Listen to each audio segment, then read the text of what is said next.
I want to tell you a story that I don't usually tell in leadership circles.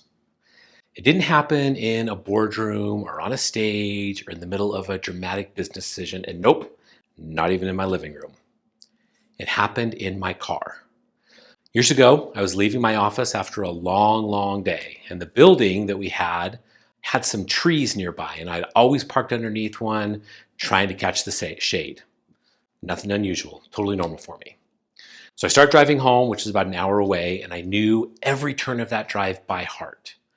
About 5 minutes in, I noticed what I thought was a leaf sticking out of the AC vent right above the radio. I didn't think much of it. I thought, I better get rid of that. So I reached out to grab it, but it didn't come off. It retracted, pulled back. It went back into the vent. I leaned in a little bit closer, and I realized, to my total dismay, something that made my chest go super tight. You see, it wasn't a leaf. It was the head of a snake, and it was ginormous. No, it wasn't. Little snake. But it was a real, living, fully alive snake curled up inside my dashboard vent. Now, listen, I am a grown man. I lead groups of people. I solve complex problems, and I can usually stay really pretty level-headed. But I hate snakes. I always have. Irrationally. Deep within my bones. And in that moment, every bit of logic flooded out of my body. I didn't pull over. I didn't call someone. I didn't turn around. I didn't do the sensible, smart things. I just kept on driving. Pressed up against the door, barely breathing. And my eyes kept constantly flipping back between the road and the vent, like it might lunge at me with this ginormous fangs at any second. Now that went on for over an hour, and it felt like dozens of hours. So I get home, right? And what I did, turned on the heat, full blast, as hot as I could. Now the snake, I didn't like that, so it slithered out, and that was it. Simple. Done. I had handled it in 5 seconds, but I had tortured myself for over an hour. And it was over something that I could have addressed in just a short moment. Now, I've told that story a handful of times over the years, and people usually laugh. I don't think it's funny, but they do. But I get it. It's a ridiculous image. I look like a grown man trying to outrun a dashboard. Here's what's not funny about it. That story is exactly what leadership feels like when we refuse to fix what we know is broken. That snake has become a metaphor. A metaphor for how we handle systems. A metaphor for how we handle misalignment. It was a metaphor for how we handle people problems, power dynamics, unclear roles, and unspoken conflict. All the things that we avoid because the confrontation feels worse than the discomfort. So we just keep driving, pressed against the door, white-knuckling the entire mission. We pretend, it's fine, I got it. We convince ourselves, we'll handle it later. But later never really comes in business. Not until something slithers out and exposes how fragile the whole system really is.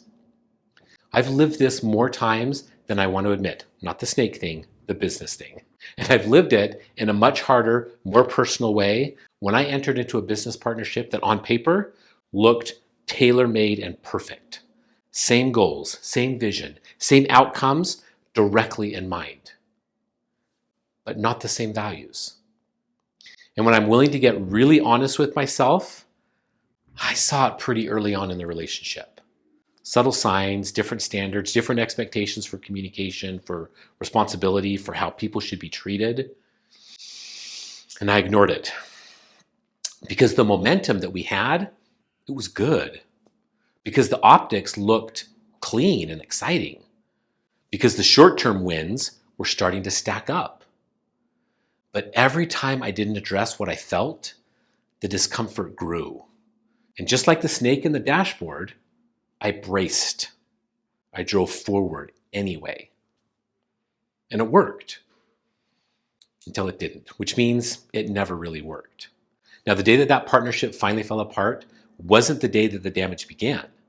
The damage had started months and months and months earlier, and it happened in the silence, in the avoidance, in the moments where I said, it's okay, it'll work itself out. You see, that's how leadership collapses. Not with one big decision, but with 1,000 small ones that we tend to avoid because we think that peacekeeping is peacemaking, because we confuse survival with strategy, and because we think that if we just push through, we won't have to feel what we're actually feeling. But leadership, my friends, real leadership, it doesn't work like that. It's not built on silence. It's built on clarity. It's built on structure. It's built on ownership that's spoken out loud, not just implied. It's built on decisions that get made before they become problems. So let me say something really clearly. You are not weak for wanting peace, but avoiding a problem never creates peace. It creates pressure. And pressure in leadership always finds the path of least resistance, just like the snake. It'll show up in team dynamics. It will show up in delayed decisions. It will show up in confusion that sounds like, let me double check, and I wasn't really sure who actually owned that. And if you're not careful, it's going to show up in you, in the weight that you carry, in the meetings that you dread going to, in the edge of your voice that wasn't there 6 months ago. The part of you that says, if I don't hold this all together, no one else will. That's not noble. That's unsustainable. And if nobody's told you this recently, hear it from me right now. You're not supposed to lead like that. You are not supposed to build something that only works when you're over-functioning. You're not supposed to lead a team that only moves when you micromanage it. You're not supposed to drive with your shoulders clenched, praying that the dashboard stays where it is. You're supposed to build a system that can hold the mission without draining the person that's driving it. That's what empowerment design is all about. It's not a buzzword. It's not a coaching philosophy. It's a structure. It's a decision to stop compensating for what should have been designed from the beginning. To stop carrying what should have been shared. To stop running systems that only work if the leader stays exhausted. Because eventually, snake comes out. And when it does, it doesn't just bite you. It rattles the whole team. It fractures trust. It exposes every crack that you were trying to hold together with your presence alone. But here's the redemptive part of all of this. Once you see it, you can fix it. You can redesign. You can slow down. You can build differently. Not from fear, from clarity, from conviction, from the deep understanding that longevity does not come from performance. It comes from design. Listen, if this hits something in you today, I want to ask you one simple question. What's the snake in your system? What's the thing that you've been avoiding? And what would it look like to finally pull over, face it, and lead without bracing? Because that's where leadership becomes real again. That's where design actually begins. And that's where you start building something that doesn't collapse when you let go of the wheel.